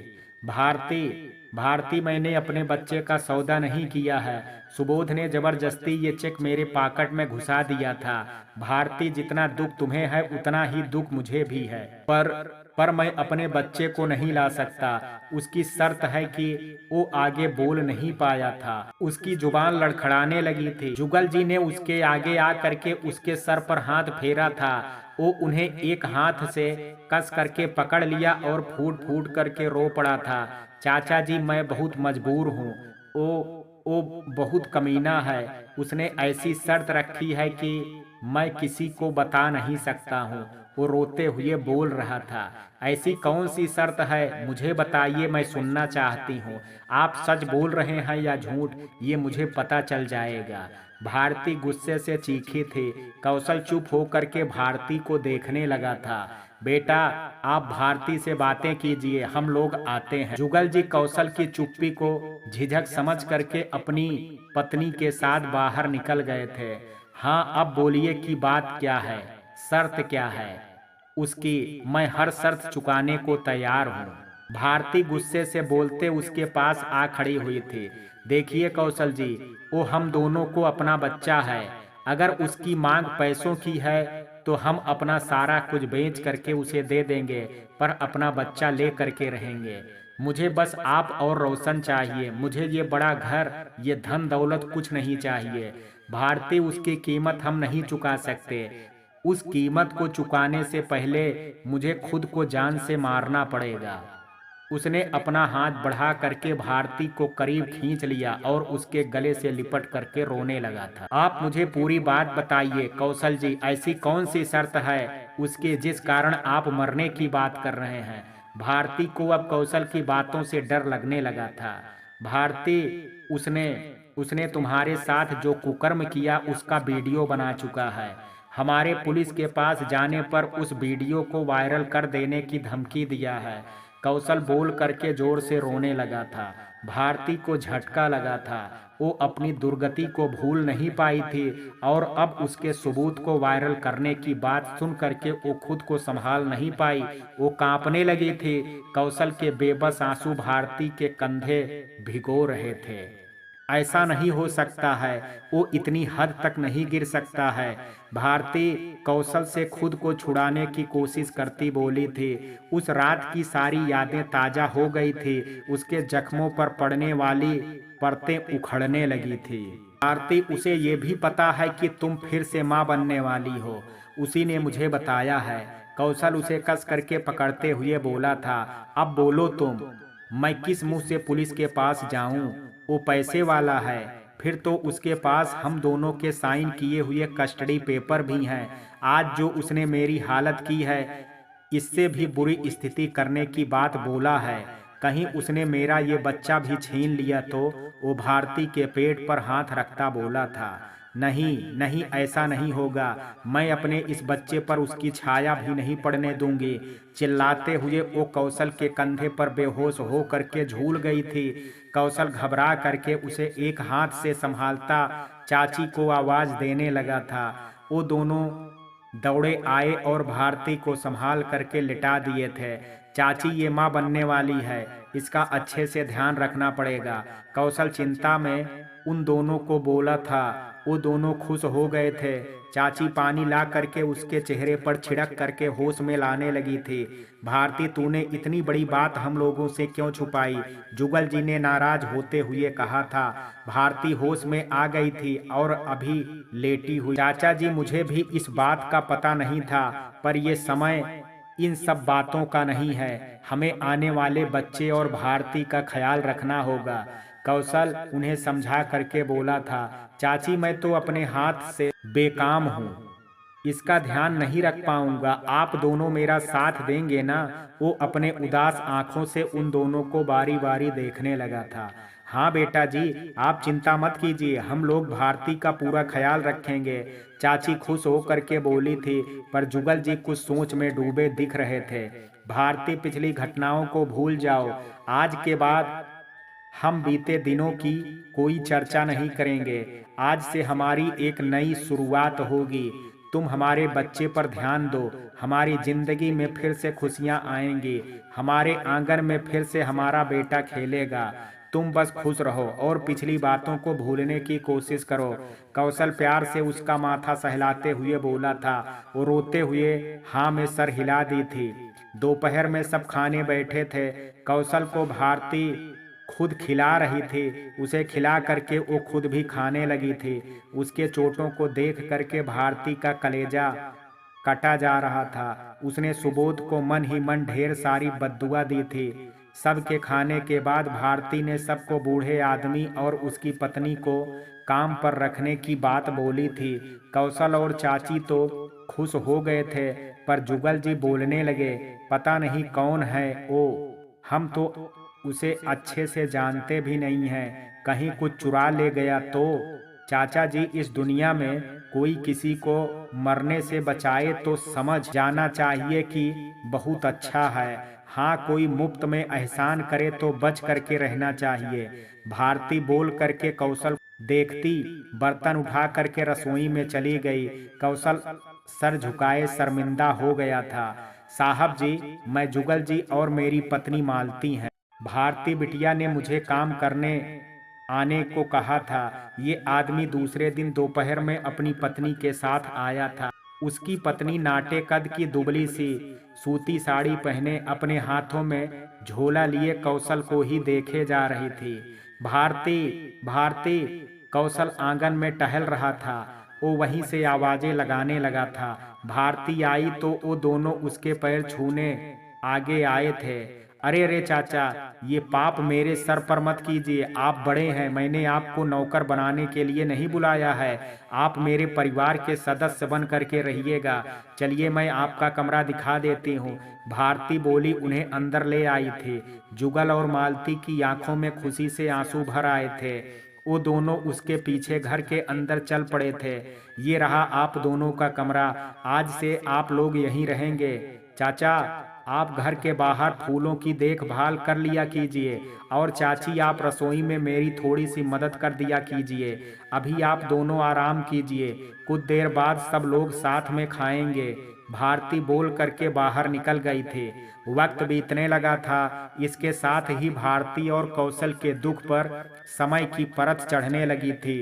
1.5 महीने बाद कौशल का प्लास्टर खुला था। अब वो धीरे धीरे अपने हाथ चलाने लगा था। घर में सब ठीक चल रहा था, पर जुगल जी अब हमेशा हर कमरे में कुछ ढूंढते रहते थे, जिसे भारती और कौशल सहित जुगल और मालती ने भी देख लिया था। पर पूछने पर वो यूं ही घूम रहा था कह देते थे। मालती रसोई की पूरी तरह संभालने लगी थी। वो अकेले ही घर के सारे काम कर लेती थी। भारती उसकी मदद करने जाती थी तो वो उसे वापस भेज देती थी। वो हर रोज भारती से पूछ पूछ करके उसकी पसंद का खाना बनाती थी। भारती और कौशल उन दोनों से बेहद खुश थे। भारती, मैं सोच रहा था कि एक किराने की दुकान खोल लेता हूँ। आखिर जीने के लिए कुछ तो काम करना होगा ना। रात में बेड पर लेटे हुए कौशल ने कहा था, आपका सोचना तो ठीक है, पर मैं नहीं चाहती कि आप उन 10 लाख रुपयों से अपना दुकान खोलें। उस पापी के दिए पैसे से मुझे अपनी नई शुरुआत नहीं करनी है। भारती ठोस स्वर में बोली थी, मैं खुद भी अपनी दुकान की शुरुआत उस नीच इंसान के पैसों से नहीं करूंगा। मेरे खाते में जो बचे हुए पैसे हैं उसी से काम करूंगा। वो भारती का हाथ थाम करके बोला था, मेरे पास भी तो गहने पड़े हुए रहते हैं, आप उसे भी बेच दीजिए और दुकान में लगा दीजिए। वो मेरे किसी काम के नहीं हैं। भारती उसका साथ देते बोली थी। कौशल ने उसे अपनी बाहों में समेट लिया था। दूसरे दिन ही कौशल ने घर के बाहर के 2 कमरों को जुगल के साथ मिल करके साफ करके दुकान के लायक बना लिया था। वो चाचा जी के साथ शहर जा करके सामान लाना चाहता था, पर वो खुद ना जा करके जुगल का साथ भेज दिए थे। भारती को ये अच्छा नहीं लगा, पर कौशल के इशारे पर वो शांत रही थी। शाम में ट्रक भर करके सामान घर आ चुका था। देर रात तक जुगल और कौशल दुकान सजाते रहे थे। भारती वहीं बैठी रही थी। उसे मालती ने कुछ भी छूने नहीं दिया था। वो भी उन दोनों की मदद कर रही थी। चाचा चाची खाना खा करके सो गए थे। तुम मेरे साथ हो भारती तो मैं हर दुख झेल सकता हूँ। हमारी कल की सुबह नई रोशनी लेकर के आएगी। सोते समय कौशल भारती से बोल रहा था। वो थोड़ा सा मुस्कुरा दी थी। बहुत रात हो गई है, सो जाइए, सुबह से आपको बहुत काम करना है। वो उसके सर को सहलाते बोली थी, अरे मैं तो तुम्हारा एक सामान तो देना ही भूल गया। रुको 1 मिनट। कौशल उठ करके टेबल पर रखे फाइल में से कुछ निकालने लगा था। भारती उठ करके बैठ गई थी। ये लो तुम्हारा स्नातक का सर्टिफिकेट। आज शहर गया तो कॉलेज से निकाल करके लेता आया हूँ। वो उसके हाथों पर रखता बोला था, हाँ मैं तो इसे निकलवाना ही भूल गई थी। अच्छा किए जो आप लेते आए। अब मैं भी किसी नौकरी में अप्लाई करूंगी। वो अपना सर्टिफिकेट देख करके बेहद खुश हुई थी। पास तो वो 2 साल पहले कर गई थी, पर सर्टिफिकेट कॉलेज में ही था। बीते दिनों की हलचल में वो इसे भूल गई। मैं जिंदा हूं ना, तुम्हें कुछ करने की जरूरत नहीं है। कौशल नाराज होकर के लेटता बोला था, क्या तुम्हें मुझ पर विश्वास नहीं है? ऐसी बात नहीं है कौशल जी, मैं आपकी पत्नी हूँ। आपके सुख दुख में आधी भागीदारी मेरी भी है ना। मैं नौकरी करके आपका सहयोग करूंगी तो इसमें कुछ बुराई थोड़े ना है। उसके चेहरे को अपनी तरफ घुमाते भारती प्रेम से बोली थी, नहीं तुम घर में आराम से रहोगी और मुझे संभालोगी। फिर कुछ दिन बाद मेरा बेटा आएगा, उसे संभालोगी। तुम्हारे पास समय कहाँ रहेगा जो तुम काम करोगी। वो हंस करके बोला था। भारती मुश्किल से बस मुस्कुरा पाई थी। और हाँ, तुम हमेशा हंसती रहा करो, वरना मेरा बेटा रोतलू पैदा होगा और हम दोनों को रो रो करके परेशान कर देगा। समझे बुद्धू? उसके नाक दबाते हुए वो जोर से हंसा था। अब भारती भी साथ में हंस पड़ी थी। आज बहुत दिनों बाद वो दोनों मुस्कुराए थे। कमरे की बेजान दीवारें उनकी मुस्कुराहट की गवाह बन गई। गांव में कौशल की दुकान चल पड़ी थी। उसके गांव के सारे लोग उससे ही अपने सामान लेने लगे थे। जुगल उसके साथ रहता था। मालती घर के पूरे काम संभाल चुकी थी और भारती को कोई भी काम नहीं करने देती थी। चाची भी मालती के भरोसे सब काम छोड़ दिया करते थे, पर जुगल चाचा अब कुछ ज्यादा ही खोए खोए से जरूर रहने लगे थे। अरे मालती, तुम अभी तक काम कर रही हो? कौशल देर रात पानी लेने रसोई में आया था तो उसको काम करते देख चौंक गया था। साहब जी बस हो ही गया है, अब मैं सोने जा रही हूँ। वो बर्तन को रैक में लगाती बोली थी। कौशल पानी लेकर के जाने लगा था। भारती, बहुत रात हो गई है, जा करके सो जाओ, अब बाकी काम सुबह में कर लेना। ठीक है साहब जी, मैं जाती हूँ, वो खुशी से बोलती सारे बर्तन स्लैब के किनारे रखती निकल गई थी। चाची जरा सी इसकी मदद कर दिया करेंगी तो ये बेचारी भी समय पर सो जाया करेगी। वो पानी पीते हुए मन में सोचने लगा था। मालती, ओ मालती। सुबह सुबह चाची के चीखने की आवाज पर कौशल की आंख खुली थी। वो चप्पल पहन करके कमरे से बाहर आया था। चाची किचन में खड़ी चिल्ला रही थी। वो हाल में आ करके बैठ गया जहां जुगल जी पहले से बैठे अखबार देख रहे थे। जी चाची, क्या हुआ? वो आंगन में झाड़ू लगाना छोड़ करके घबराती आई थी। क्या चाहिए चाची? मैं कर देती हूँ। कितनी बार कहा है तुझे कि मुझे चाची नहीं मालकिन बोला कर। तेरे दिमाग में गोबर भरा है क्या जो समझ नहीं आता? वो गुस्से से तमतमाते हुए बोली थी। मालती मिमियाते हुए उनसे माफी मांगने लगी, पर वो फिर से गरज उठी थी। ये आधे अधूरे काम क्यों करती है? इन्हें पूरा कौन करेगा? तुम्हारा बाप? स्लैब पर रखे साफ बर्तन रैक में नहीं लगे देख करके उनका दिमाग आग की तरह गर्म हो चुका था। मालती अपना माथा पीट ली थी। वो मालकिन साहब जी रात में आकर के मुझे काम करने से रोक दिए थे और सोने भेज दिए थे, इसलिए छोड़ दी। आप बाहर जाइए, मैं तुरंत ठीक करती हूँ।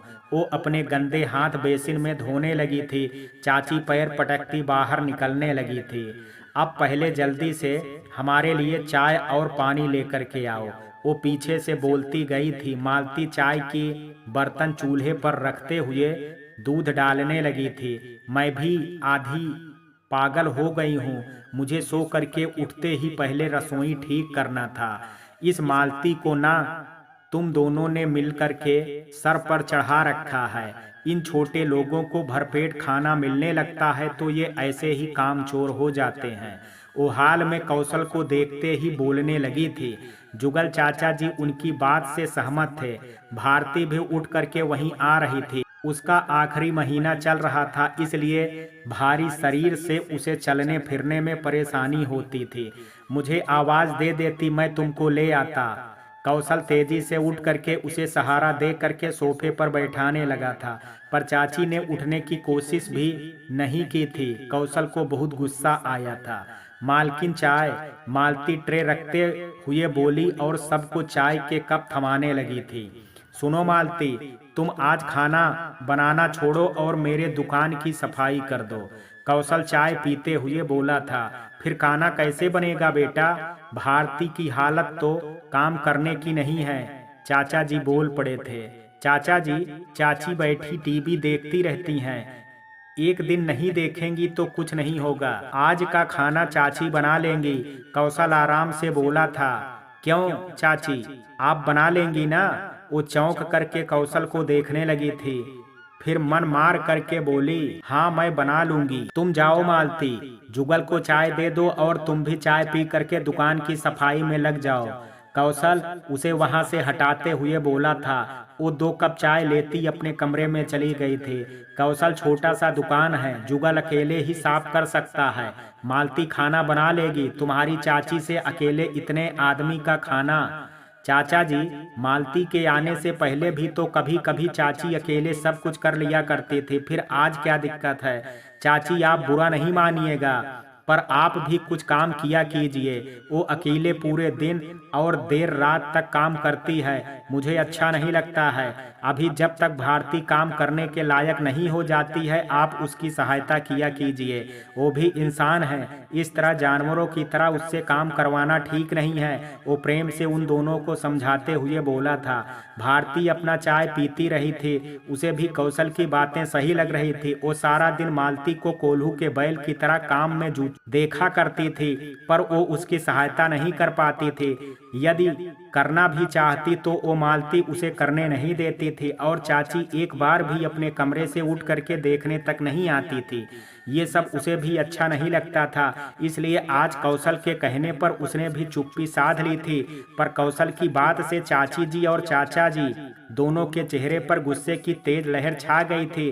वो दोनों ही चुप रहे थे। चाचा जी चाय पी करके बाहर टहलने निकल गए थे और चाची ट्रे में सबके खाली कप उठा करके किचन में चली गई थी। दोपहर में चाचा जी तैयार होकर के कौशल के पास गए थे। बेटा 2000 रुपये दे दो, मुझे शहर जाना है, तुम्हारी चाची के लिए कुछ कपड़े और अपनी दवा लेनी है। चाचा जी, मैं कल शहर जा रहा हूँ, मुझे दुकान के लिए सामान लेना है, आप आराम कीजिए, मैं कल सब कुछ लेता आऊँगा। कौशल उनसे बोल करके कैलकुलेशन करने लगा। अरे बेटा, हमेशा घर बैठे बैठे मेरा मन ऊबने लगा है, मैं खुद जाऊंगा तो कुछ घूमना भी हो जाएगा। मैं आ करके तुम्हें एक एक रुपए का हिसाब दे दूंगा, तुम चिंता मत करो, वो रुष्ट स्वर में बोले थे। चाचा जी, हिसाब देने की कोई बात नहीं है, ये लीजिए, आप 5000 रख लीजिए, पर एक एक साड़ी भारती और मालती के लिए भी ले लीजिएगा। उन्हें रुपए थमाता वो मुस्कुरा करके बोला था। जुगल जी उसके हाथ से रुपए लेकर के चल पड़े थे। कौशल सोच में डूब गया था। चाचा जी तो मेरी हर बात मान जाते थे, अब इन्हें क्या हो गया है, ये कुछ बदले बदले से लगते हैं। यही हाल चाची का भी है, वो अब भारती का कोई ख्याल नहीं रखते हैं। आखिर ये दोनों ऐसे बदल क्यों गए हैं, ये दोनों आखिर क्या सोच रहे हैं। उस दिन चाचा जी रात के 8 बजे के बाद घर आए थे। कुछ दवाई और 3 साड़ी ले करके चाची को थमा दिए। ये लो, एक तुम रख लो और एक भारती और मालती को दे दो। अरे इतनी सुंदर साड़ियाँ नौकरानी को नहीं दी जाती हैं, ये दोनों मैं रखूंगी और एक भारती लेगी। क्यों भारती, मैं ठीक बोल रही हूँ ना?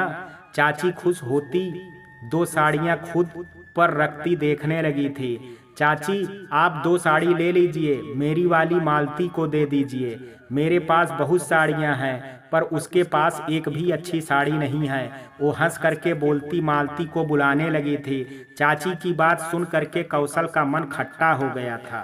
जी दीदी, क्या बात है? वो हाथ पोंछती आई थी। कुछ नहीं मालती, तुम भारती के लिए आलू की पूड़ियाँ बना दो, इसे अभी खाना है, कौशल ने उसे टालते हुए कहा था।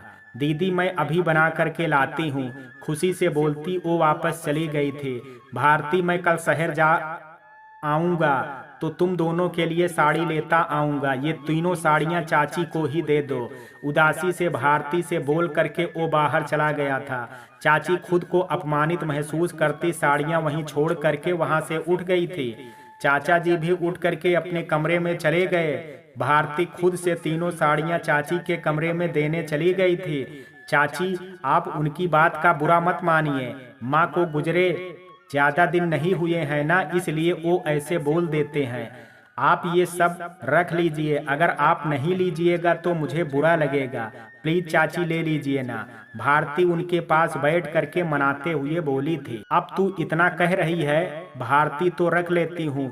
वो कुछ देर तो मना करती रही, फिर हंस करके बोली थी।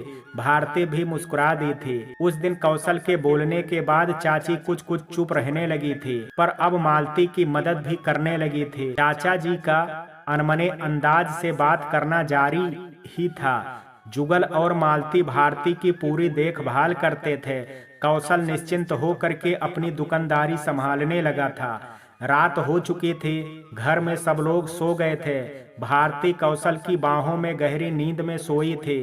कौशल आंखें बंद करके लेटा था, पर वो जगा हुआ था।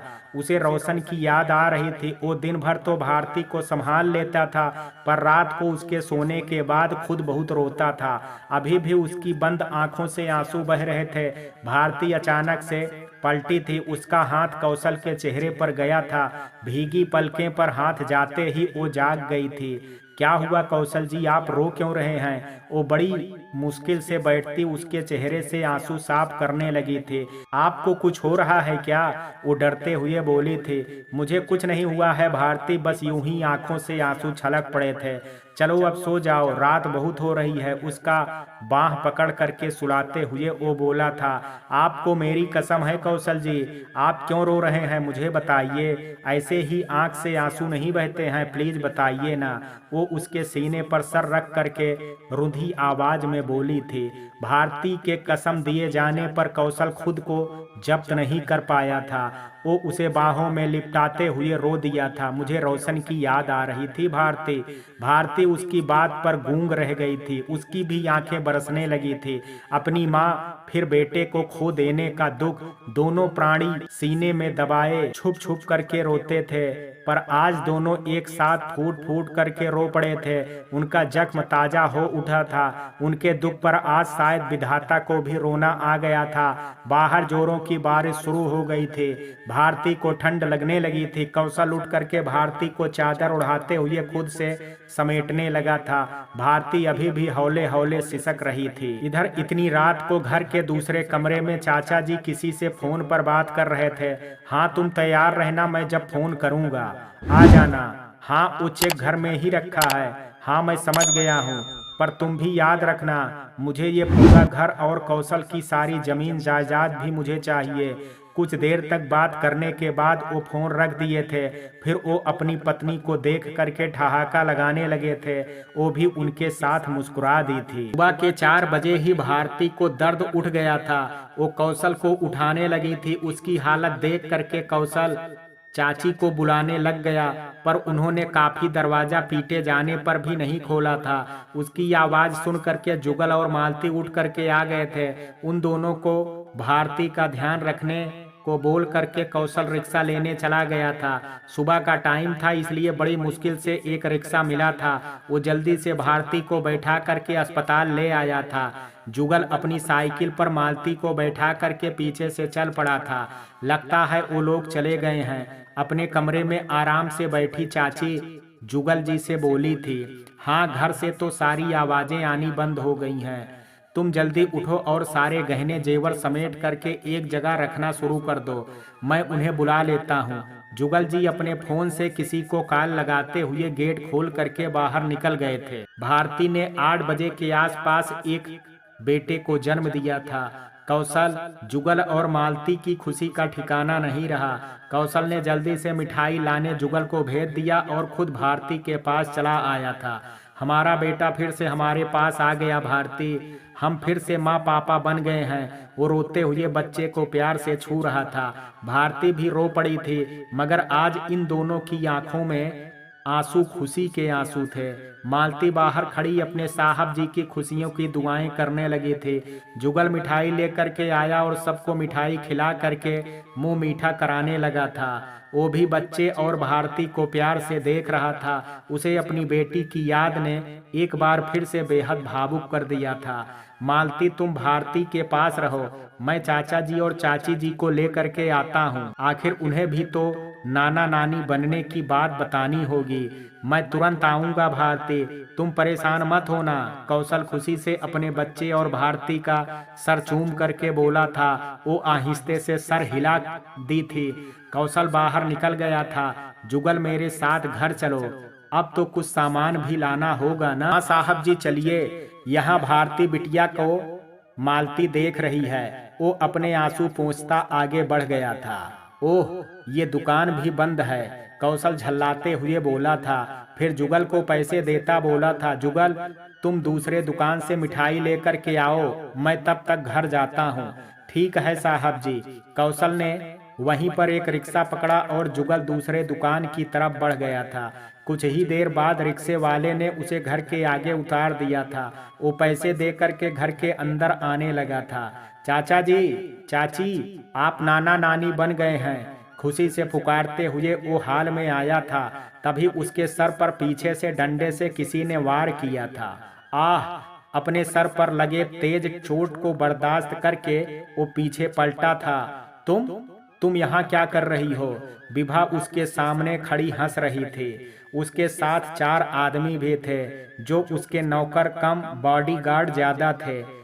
कौशल सोफे पर बैठ गया था। चोट के कारण उसका पूरा सिर दर्द से फटने लगा था। चाचा जी और चाची भी वहीं खड़े हंस रहे थे। चाचा जी, चाची, आप भी इनके साथ मिल गए हैं। वो अब पूरी बात समझ गया था। उसे अब भारती की चिंता सताने लगी थी। वो वहां से भागने लगा था, पर उन चारों गुंडों ने उसे पकड़ करके पैरों से खूब मारा। वो बेदम हो करके फर्श पर गिर पड़ा था। तुम अब क्यों आए हो? मेरा बच्चा तो छीन लिए हो ना? तो तो अब तुम्हें क्या चाहिए? वो बहुत मुश्किल से बोल पाया था। मुझे तुमने बांझ कह करके ठीक नहीं किया कौशल। एक औरत सारी गाली सुन सकती है पर अपनी कोख की गाली उससे बर्दाश्त नहीं होती। मैंने सुना है कि तुम फिर से बाप बन गए हो, पर मैं तुम्हें कभी बच्चे का सुख भोगने नहीं दूंगी। वो दांत पीसते हुए बोली थी। मैं तुम्हारा दूसरा बच्चा भी लेने आई हूँ। तुम जितनी बार बाप बनोगे मैं तुम्हारा बच्चा छीन लिया करूंगी। नफरत से बोलती वो वहां चहलकदमी करने लगी थी। तुम ऐसा नहीं कर सकती विभा। तुमने वादा किया था ना कि अगर मैं रोशन से दूर रहूंगा तो तुम मेरी जिंदगी में दखल नहीं दोगी। कौशल कांपते हुए बोला था। मैंने तुम्हें गाली दे करके बहुत बड़ी गलती कर दी, मुझे माफ कर दो विभा। पर मेरे इस बच्चे को हमसे दूर मत करो। मैं तुम्हारे आगे हाथ जोड़ता हूँ। प्लीज हमें माफ कर दो और अपने घर चली जाओ। मैंने क्या बोला क्या नहीं बोला मुझे कुछ याद नहीं है कौशल। मुझे बस तुम्हारा बांझ का करके पुकारना याद है। वो गुस्से से चीख करके बोली थी। फिर जुगल जी के हाथ से कुछ पेपर्स ले करके उसकी तरफ फेंके थे। लो इस पर साइन करो। वो उस कागज को पढ़ने लगा था। चिंता मत करो, ये तो इस मकान के कागज हैं। तुम्हारे दूसरे बच्चे का कस्टडी पेपर मेरे बैग में रखा है। वो जहरीली हंसी से बोली थी। इन पेपर्स के अनुसार तुम अपना घर, जमीन और दुकान अपने चाचा के नाम कर रहे हो। आज के बाद इन सब चीजों पर तुम्हारा कोई हक नहीं रहेगा। चाचा जी, आपको ये सब चाहिए था तो मुझसे कहते, मैं खुशी से सब कुछ आपके नाम कर देता। आप इस नागिन से क्यों मिल गए? कौशल रोते हुए बोला था। मुझे तुम्हारी भीख नहीं चाहिए थे कौशल। जब तुमने हम दोनों को आसरा दिया था तो हम तुम्हारे शुक्रगुजार थे। पर कुछ दिनों बाद मुझे विभा ने बहुत बड़ी रकम देने की बात की तो मैं तैयार हो गया। तुम्हें याद है उस रात मैं शहर से बहुत लेट घर आया था? वो हंसते हुए बोले थे। कौशल को उस रात की साड़ी वाली बात याद आ गई थी। उस दिन मुझे विभा ने बुलाया था। एक दिन तुम्हारे फोन पर इसका फोन आया था पर तुम घर में नहीं थे। मैंने जब इसे बताया कि मैं तुम्हारा चाचा हूँ तो ये मेरा नंबर मांग ली थी। फिर हम अक्सर बात करने लगे थे। मुझे वैसे भी भारती से कभी प्यार नहीं था। अपने बेटों के घर से निकाल देने के बाद तुमने हमें अपने घर में रख लिया था। हमारे पास कोई सहारा नहीं था, इसलिए तुम्हारे साथ रहना हम दोनों की मजबूरी थी।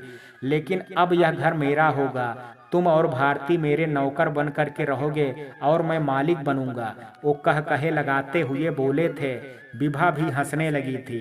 कौशल, तुम्हारी बांझ वाली बात हमेशा मेरे सीने में खंजर की तरह चुभती रही। मैं तुम्हें कभी खुश नहीं देख सकती थी, इसलिए मैंने तुम पर नजर रखनी शुरू कर दी थी। एक दिन मुझे पता चला कि तुम भारती के चाचा चाची को अपने साथ रखने लगे हो। मैंने पूरी बात की जानकारी निकलवाई और उससे संपर्क करने के लिए अनजान नंबर से तुम्हारे नंबर पर फोन किया।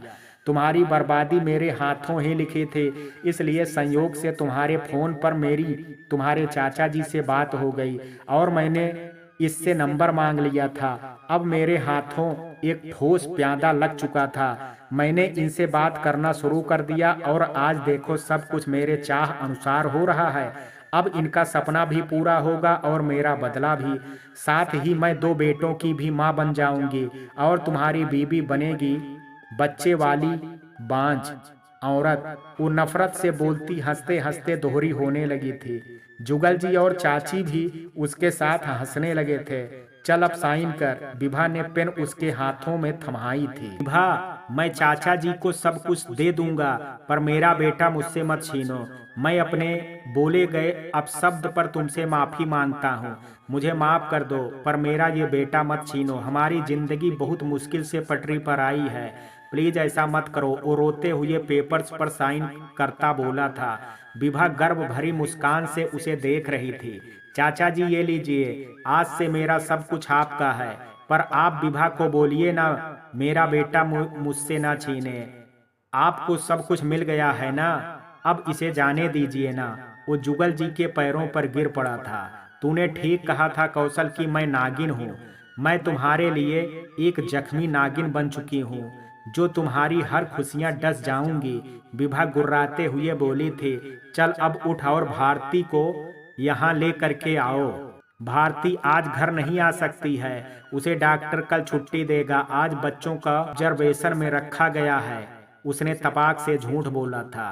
तो फिर ठीक है, तू भारती को फोन करके कि आज तुझे बहुत जरूरी काम आ गया है, तू उसके पास नहीं आ सकता है, तू कल उसे लेने आएगा। वो चिल्ला उठी थी, वो चिल्ला करके बोली थी। कौशल ने चुप हो करके अपना सर झुका लिया था। जुगल जी और चाचा जी बेहद खुश थे। वो 10 लाख का चेक भी निकाल करके विभा के सामने रख दिए थे। ये भी मेरा हुआ ना विभा मैडम? हाँ, ये सब कुछ आज से तुम दोनों का है। मुझे अब बस इसका दूसरा बच्चा चाहिए। कस्टडी पेपर पर भारती और इसका साइन लूंगी, फिर बच्चे को लेकर के यहाँ से जाऊंगी। वो झल्लाते हुए जुगल जी से बोली थी। फिर कौशल को शांत बैठा देख करके चीख पड़ी थी, ए तूने अभी तक भारती को फोन नहीं किया? भारती, मुझे जरूरी काम से शहर जाना पड़ रहा है, मैं कल तुम्हें लेने आ जाऊंगा। कुछ चाहिए होगा तो जुगल को घर पर भेज करके मंगा लेना। ठीक है, बाय। अपनी रोती आवाज को जब्त करके वो फोन लगाते हुए बोला था, अब जा करके अपने कमरे में बंद हो जा और सुन, अपना फोन यहीं छोड़ करके जा। विभा हंसते हुए बोली थी, अब तुम हमारे लिए खाना बनाओ और तुम जा करके मिठाई लेकर के आओ। आखिर इतनी बड़ी प्रॉपर्टी के मालिक जो बन गए हो। विभा चाची से बोल करके जुगल जी से बोली थी। चाची मुस्कुराती हुई किचन में चली गई थी। जुगल जी भी मिठाई लेने बाहर निकल गए थे। कौशल उन लोगों की बात सुन करके रोता हुआ अपने कमरे की तरफ लड़खड़ाता चल पड़ा था। मैं भारती को खबर कैसे भिजवाऊं कि वो अस्पताल से भाग जाए, वरना ये डायन मेरे इस बच्चे को भी छीन लेगी। वो कमरे से बेड पर जा करके बैठ गया और मन ही मन सोचते हुए फूट फूट करके रोने लगा था। उसका पूरा कमरा उल्टा पुल्टा हो चुका था। चाचा चाची ने अलमारी से भारती के सारे गहने और रुपए निकाल लिए थे। कल तक के लिए चुपचाप सो जाओ कौशल, अपना दिमाग चलाने की कोशिश भी मत करना। मुझे बस तुम्हारा बच्चा चाहिए। अगर तुमने कोई चालाकी की तो बच्चा भी छीन लूंगी और भारती को भी मार दूंगी। विभा दरवाजे पर खड़ी पिस्तौल दिखाते हुए बोली और हंस करके गेट बाहर से बंद कर दी थी। साहब जी, साहब जी, जुगल की बहुत ही धीमी आवाज खिड़की के बाहर से आई थी। कौशल दौड़ करके वहां पहुंचा था।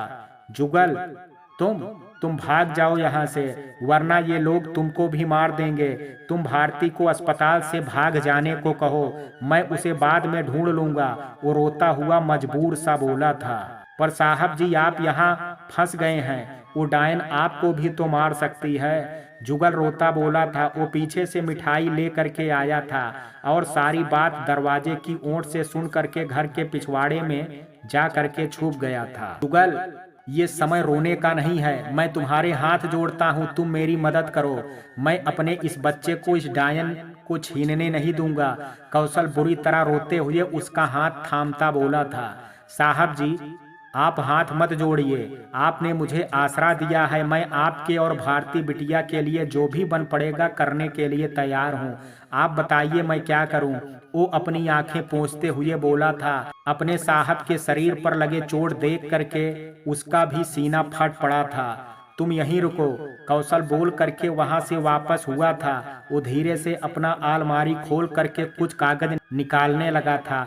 फिर उसने एक पेज पर कुछ लिखा था। ये लो जुगल, ये सब कागज भारती को दे देना और ये रखो।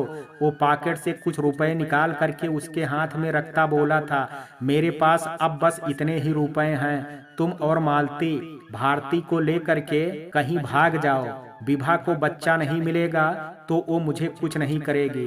तुम मेरी पत्नी और बच्चे का ध्यान रखना जुगल। मैंने तुम पर बहुत बड़ा बोझ दे दिया है, पर मेरे पास अब अपना कहने के नाम पर बस तुम और मालती ही बचे हो। वो उसका हाथ पकड़े रोते हुए बोला था। जुगल, तुम्हें भारती चाचा कहती है ना?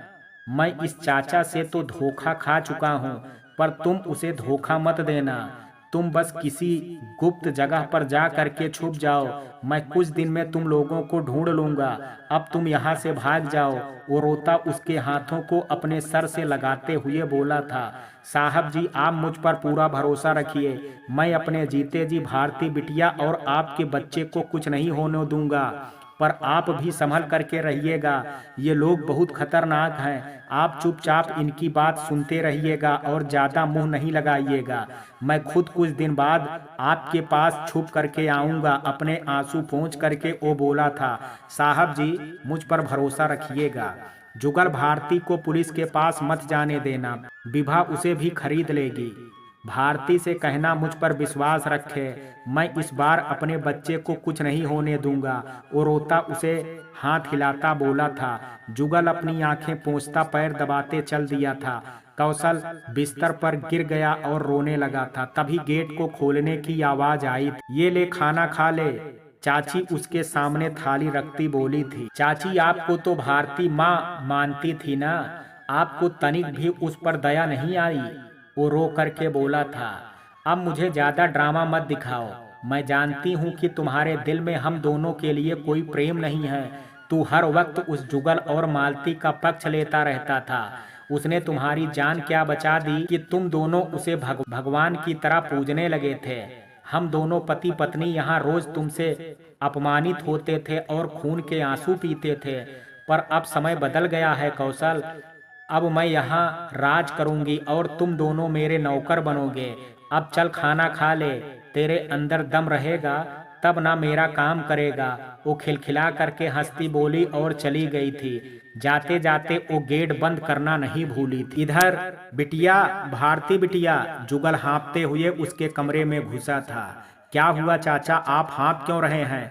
भारती उठ करके बैठते हुए बोली थी। वही पास में मालती बच्चे को गोद में ले करके बैठी थी।